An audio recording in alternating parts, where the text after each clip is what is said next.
They called him the Cowboy. For more than 50 years, his family's name burned brighter than any neon sign on Fremont Street.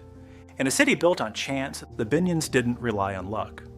They relied on nerve, on reputation, on a promise whispered and then repeated, until it became law on the casino floor. Every bet would be honored. But this is not a story about winning.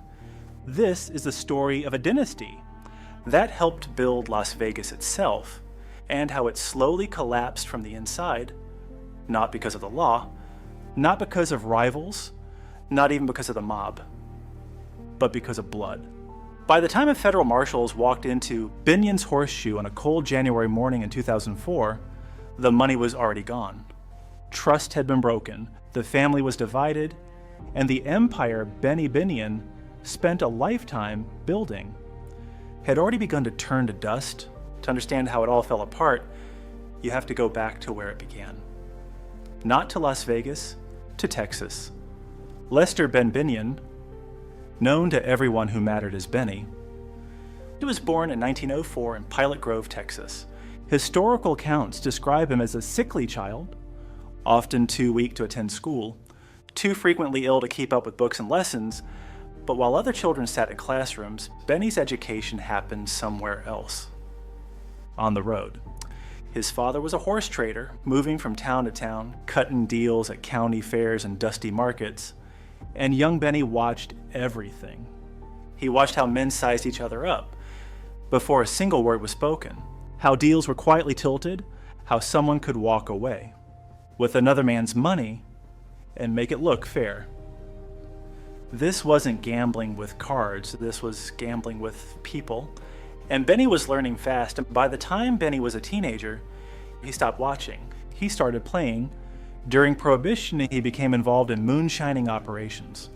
Later, in Dallas, he ran illegal numbers games. One crooked deal at a time, he built influence. According to later reports, Benny believed something deeply.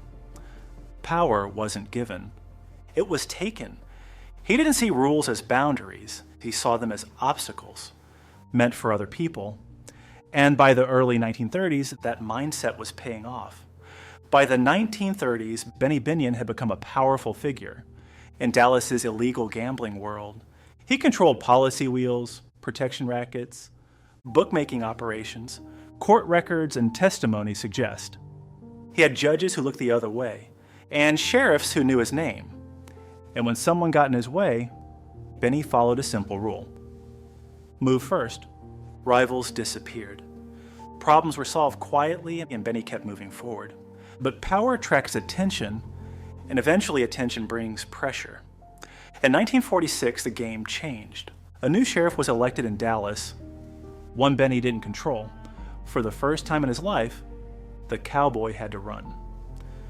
So Benny packed up his wife, his children, and a suitcase full of cash. And he headed west, to a place where no one asked questions, Las Vegas. When Benny arrived in Las Vegas, it was nothing like the city we know today. The Strip barely existed. Downtown was dust, sawdust, and slot machines. But Benny didn't see a gamble. He saw opportunity. Las Vegas was unfinished, unregulated, wide open. And Ted Binion knew exactly how to operate in places like that. In 1951, Benny bought a rundown property on Fremont Street. He renamed it Binion's Horseshoe.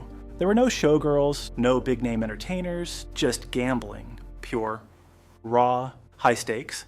While other casinos capped bets, Benny raised them, and then erased limits entirely. If you walked in with cash, the Horseshoe would take the bet and honor it every time. Benny understood something deeper than money. He understood belief, so he placed $1 million in cash inside a horseshoe-shaped glass case for everyone to see. Tourists lined up just to take photos. It wasn't about the money, it was about the message. At Binion's Horseshoe, your word was your bond. In 1970, Ted Binion launched something that would outlive him. The World Series of Poker. What began as a small gathering became the most prestigious poker tournament on earth. and the Binion name became immortal. When Benny Binion died in 1989, he did what most men like him never do. He died peacefully, in his own bed, surrounded by family. He left behind a kingdom. But kingdoms, built by cowboys, rarely survive their heirs. Benny had 5 children: Barbara, Jack, Brenda, Ted, Becky. Barbara died young from a drug overdose. Jack was the accountant. Quiet, methodical, disciplined. Ted was the wild one, the son who wanted to be his father, and Becky and Brenda remained mostly in the background. On paper, the inheritance looked simple. In reality, it was a powder keg. Ted Binion had the swagger, the gun, the name, but he also had serious problems: drug addiction and dangerous associations. In the late 1990s, the Nevada Gaming Commission suspended Ted's license after failed drug tests. In 1998, his license was permanently revoked. Ted was banned from his own family's casino. He spiraled. Ted became obsessed with hiding money: silver bullion, rare coins, cash. Instead of banks, he buried millions in the Nevada desert, sealed in concrete. And then Sandra Murphy entered his life. In September 1998, Ted Binion was found dead. At first, it appeared to be an overdose, but questions followed. Investigators noted inconsistencies. Family members expressed doubts. What followed were arrests, trials, and acquittals. To this day, no one knows exactly what happened. While the murder case captured headlines, another war was unfolding. A family war. Jack Binion had been running the Horseshoe for decades and turned it into one of the most profitable casinos in Vegas. Becky disagreed. She sued. Blood turned on blood. When Becky finally gained control, everything changed. The $1 million display was sold, limits were lowered. High rollers left, bills piled up, trust vanished. And in January 2004, federal marshals walked in. They seized over $1 million.